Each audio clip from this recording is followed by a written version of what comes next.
대한민국 근현대사를 성경적 세계관으로 알리고 전하는 대한역사문화원의 한국 근현대사 바로 알기 특강입니다.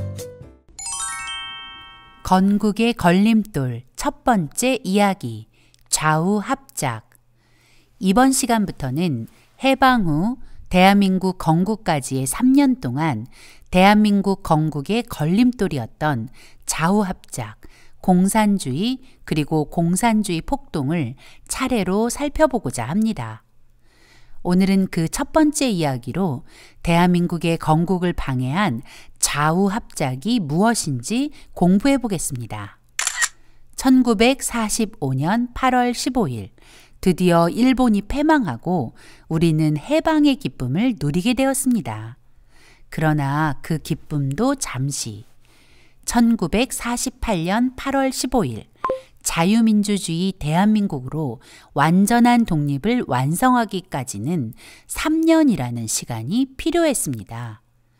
해방을 맞이한 한반도는 혼란 그 자체였습니다.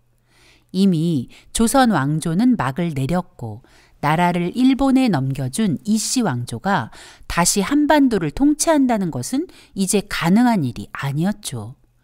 그런 상황에서 한반도에 어떤 정체성을 가진 나라가 들어설 것인가는 한반도의 운명을 결정짓는 아주 중요한 사안이었지만 모든 사람이 그 중요성을 인식하고 있었던 것은 아니었습니다.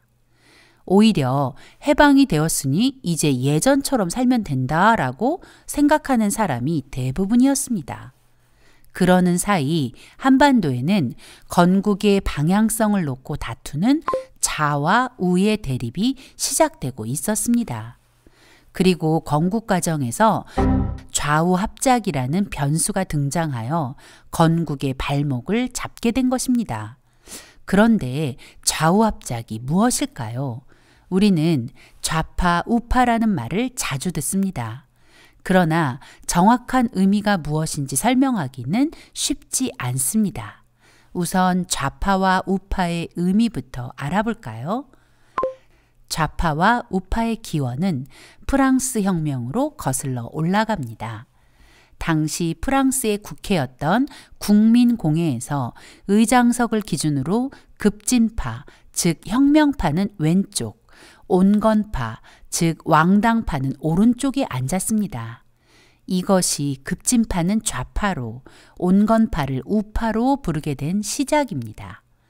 그러나 누가 좌파고 누가 우파인지 시대에 따라, 나라에 따라 의미가 조금씩 달라지기도 합니다. 그리고 어느 나라든 좌파와 우파가 존재합니다.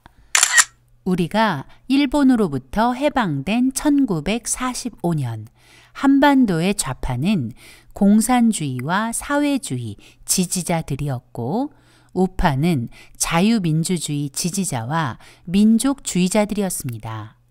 그런데 해방 후 건국 과정에서 좌우합작이라는 신기한 현상이 일어나게 된 것입니다.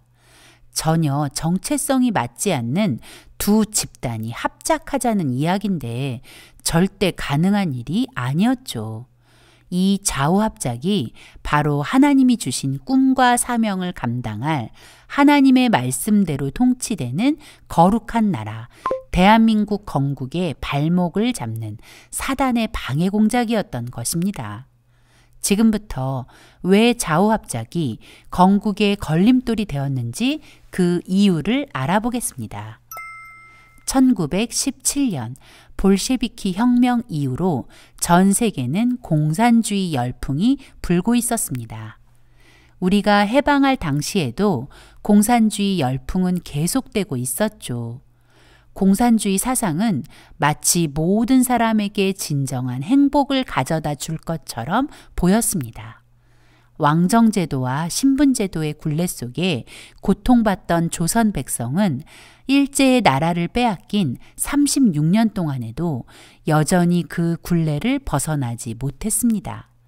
그런 조선의 백성들에게 들려온 공산주의자들의 말은 너무나 획기적이었습니다. 부자와 가난한 사람이 똑같이 나눠 가지는 평등한 세상을 공산주의가 만들어준다니 얼마나 좋은 말입니까? 가난과 신분제도로 고통받던 사람들에게 공산주의자들의 말은 듣기만 해도 마음에 맺힌 무엇인가가 쑥 빠져나가고 위로와 감동이 넘쳐나는 말이었을 것입니다. 그래서 해방 후 한반도에는 공산주의의 실체를 모른 채 공산주의와 사회주의를 지지하는 사람이 넘쳐났습니다. 1946년 미 군정청의 조사에 따르면 38선 이남에 사는 사람들의 78%가 사회주의와 공산주의를 지지한다는 결과가 나왔다고 하니 그 당시 공산주의 열풍이 얼마나 강력했는지를 알 수 있습니다. 더구나 대한민국이 자유민주주의 체제로 건국된 것은 그야말로 기적이었던 것이죠. 우리가 일본으로부터 해방되기 직전인 1945년 8월 9일 소련은 일본에 선전포고를 하고 한반도에 들어왔습니다. 명목상으로는 일본 군대를 한반도에서 몰아내겠다는 것이었지만 사실은 한반도를 공산화하려는 속셈이었죠. 소련 군대가 북한으로 들어왔을 때 소련의 속마음을 몰랐던 사람들은 일본을 물리쳐줄 군대가 들어온다는 말에 소련 군대를 환영했습니다. 앞으로 소련이 얼마나 끔찍한 일을 저지를지 상상도 못하고 소련군을 환영한 것이죠. 하지만 소련 군대가 북한에 들어올 즈음 이미 일본은 망해가고 있었습니다. 45년 3월 10일 미국이 도쿄에 어마어마한 양의 네이팜탄을 쏟아부어 도쿄를 초토화시켰고 8월 6일과 9일 각각 히로시마와 나가사키에 원자폭탄을 투하해 일본의 무조건 항복을 받아냈습니다. 그러니 소련은 이미 차려진 밥상에 숟가락을 얹은 것뿐이었죠. 이런 상황에서 조선 총독부는 일항의 항복이 공식화되면 한반도에 있던 일본인들의 안전을 장담할 수 없었기 때문에 대비책이 필요했습니다. 조선 총독부는 조선 사람들이 신뢰할 만한 사람을 선택해서 그 사람에게 치안권을 이양하여 일본인이 안전하게 빠져나갈 동안 안전을 보장받겠다는 수를 생각해냈죠. 조선 총독부가 국리 끝에 낙점한 사람은 여운형이었습니다. 여운형은 배제학당 출신으로 승동교회에 출석하던 기독교인이었습니다. 자신의 집 노비를 속량하고 독립운동도 했습니다. 그런데 문제는 그가 공산주의자였다는 것입니다.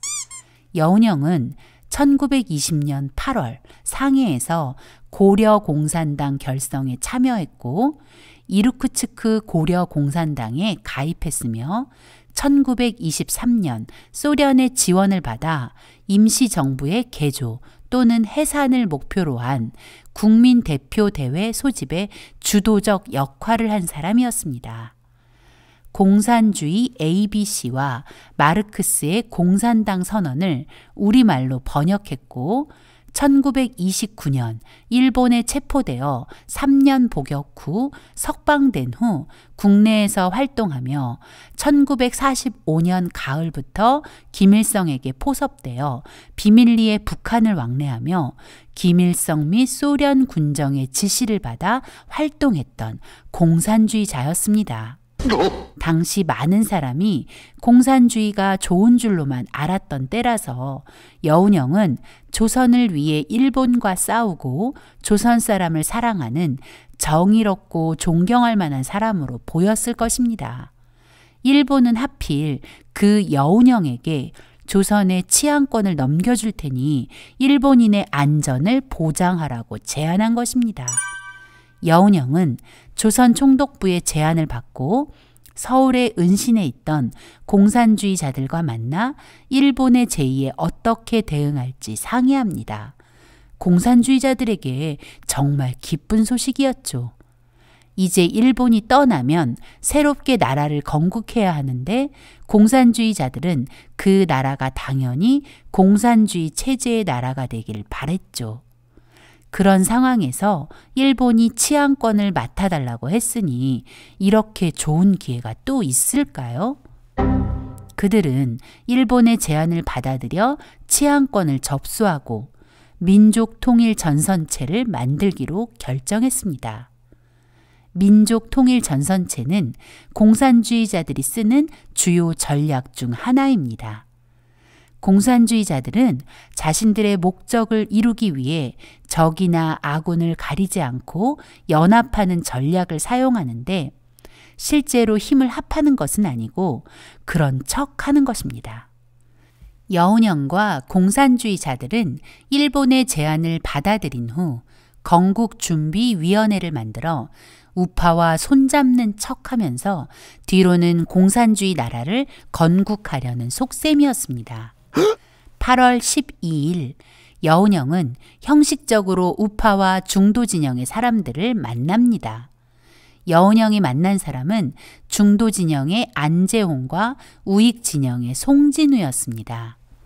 여운형은 두 사람을 만나 조선 총독부가 치안권을 넘겨주기로 한 것과 건국준비위원회를 만들어 건국을 준비하자고 제안했습니다. 중도의 안재홍은 좌우합작으로 건국을 준비하자는 의견에 동의하지만 우익의 송진우는 반대했습니다. 송진우는 이미 대한민국 임시정부가 있는데 왜 여운형이 일본으로부터 치안권을 인수받는지, 더구나 일본의 항복이 코앞에 있는데 왜 망한 일본과 그런 협상을 했는지 이해할 수 없다며 그 제안을 거절했습니다. 우익의 반대에도 여운형은 1945년 8월 15일 아침 일본에게 치안권을 인계받고 그날 밤 건국준비위원회를 결성합니다. 이후로는 건국준비위원회를 건준으로 지칭하겠습니다. 다음 날인 8월 16일 건준 발족식을 마친 여운형의 속마음은 이랬습니다. 일본이 패전했으므로 일본으로부터 정권을 이양받는 것이 당연하다.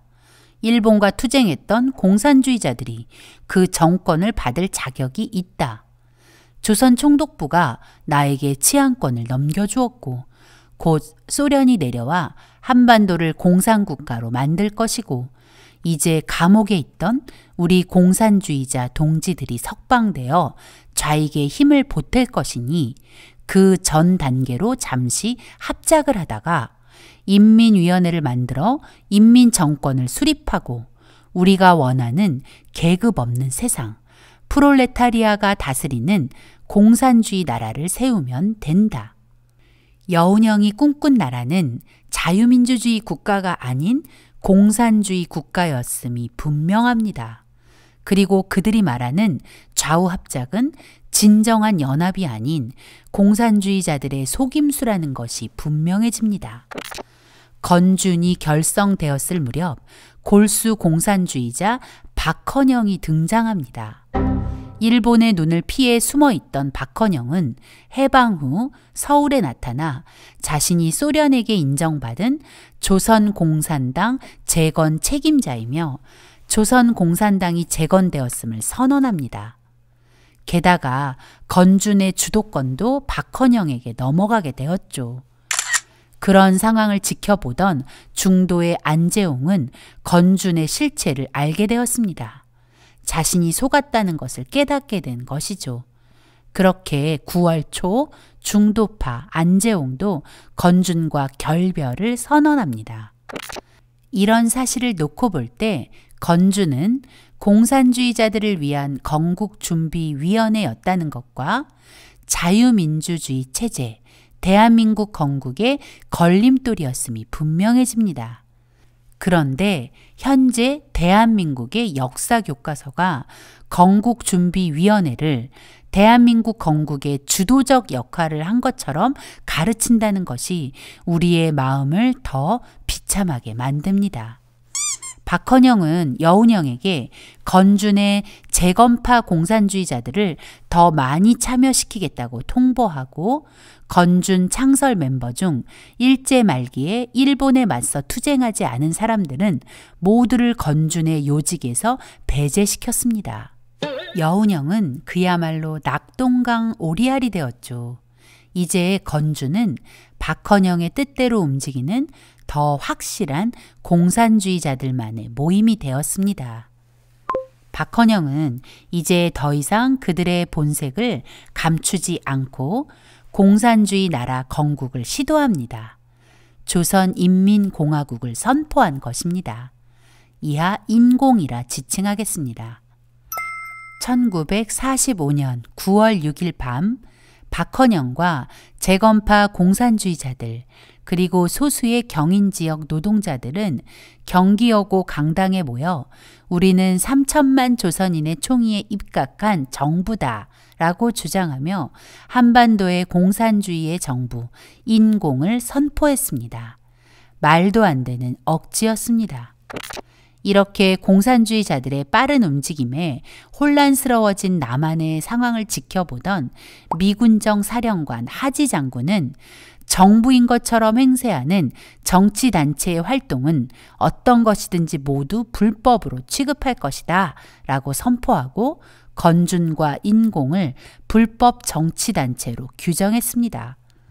한반도가 공산주의자들에 의해 혼란스러운 상황에서 8월 9일 북한에 주둔해 있던 소련은 해방 후 열흘 만인 1945년 8월 24일부터 25일 38선을 봉쇄하고 남북의 통행과 통상도 막아버렸습니다.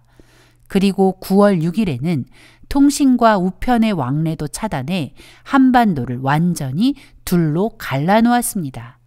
이런 상황에서 1945년 9월 8일 뒤늦게 미국이 남한에 주둔을 시작한 것입니다. 1945년 10월 16일 드디어 자유대한민국의 건국을 책임질 이승만 박사가 33년의 망명생활을 마치고 고국으로 돌아왔습니다. 이승만 박사가 한국에 들어오면서 이제 남한은 본격적으로 자유민주주의로 나라를 건국하려는 자유민주주의, 반공, 반소 세력과 공산주의, 좌우합작 세력이 팽팽하게 대립하게 됩니다. 남한이 공산 세력과 반공 세력, 거기에 좌우합작까지 더해져 혼란 속에서 갈팡질팡하고 있을 때 북한은 이미 스탈린의 지령에 따라 공산화가 진행되는 중이었습니다. 북한은 우리나라의 행정부에 준하는 북조선 임시인민위원회를 만들어 공산주의 건국을 벌써 완성한 셈이었습니다. 이 모든 일은 스탈린의 주도하에 이루어진 것입니다. 스탈린은 소련 주변 나라들을 공산국가로 만들려는 야심을 가지고 있었고 한반도도 예외는 아니었습니다. 소련은 이렇게 주변 나라들을 차근차근 공산화해 나갔습니다. 그러나 미국은 공산주의의 악랄한 실체를 모른 채 공산주의와 친구가 될 수 있다는 망상에 빠져 있었습니다. 바로 좌우합작 사상이었습니다.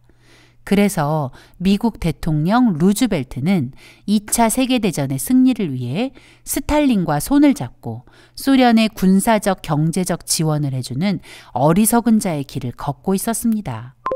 미국이 소련에 지원한 군수물자는 항공기 14,834대, 전차 13,000대, 트럭 42만 7천대, 지프 5만 대, 철강 200만 톤, 상선 95척, 양곡 899만 톤이나 됩니다.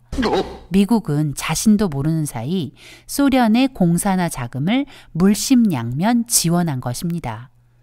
한반도 내의 좌우합작 시도만으로도 남한은 혼란 속에 빠져있던 그때 자유민주주의를 수호하는 미국마저 좌우합작이라는 미혹에 빠져 우리나라 독립의 발목을 붙잡는 걸림돌이 되었던 것입니다. 이번 시간은 건국의 걸림돌 첫 번째 이야기로 좌우합작에 대한 개관을 살펴보았습니다.